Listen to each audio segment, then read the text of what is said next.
Dhe të lashës dhe vonesa që në fakt nuk është hapur me kokë qendër e votimit e vetmja me kusht për shtetarët e Prishtinës. Megjithatë, para se të kalojmë te tema dhe procesi si ka rrjedhur deri më tani, ne kemi takuar një zonjë të moshuar, e cila përkundër që është banore e kryeqytetit, ajo nuk e ka gjetur emrin e saj as në qendrën e votimit që ka votuar deri në të kaluarën dhe kanë referuar tu te qendra e votimit me kusht, e as tu nuk po rezulton emri i saj. Praktikisht i bie që nuk figuron në listën e një votuese dhe kështu nuk po mund ta ushtroj të drejtën e saj madje as me kusht. Kemi zonja Nezaqet Kursuani, e cila në këtë moshë ju keni dalë me shfrytzu të drejtën e juaj qytetare demokratike apo jo? Po. Pse nuk po e gjeni vendin? Cilat janë arsyetimet që nuk po e gjeni të emrin në listën për të votuar, zonjë?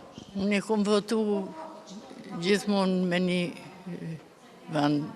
Në lagjen aty kur. Po, në lagje. Çfarë ju thanë këtu kur erdhët? Këtu tha nuk e ki emnin. S'mundesh me regjistru. E atje në lagje as atje nuk ishte. Atje, nuk pat, nuk se kom emnin. Edhe si përfundimisht ju po mbetni pa votu, sepse nuk po lejohet. S'po lejohet. Sa është zhgënjyse për juve? A në zhgënjy? Pse nuk gjendet emri juaj? Qysh jo, mos me votu unë e gjallë jam.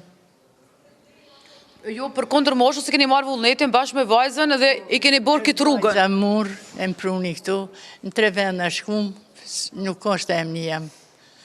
Dhe ju përfundimisht po mbetni pa votuar, apo jo? Pa votu, po jes, po. A ju ka ndodhur ndonjëherë deri më tani nga Kosova pas Ja, kur. Me rregull gjithmonë kemi votu. Më vjen keq zonjë, faleminderit për kontributin tuaj për ta paraqitur këtë problem Faleminderit edhe për jush.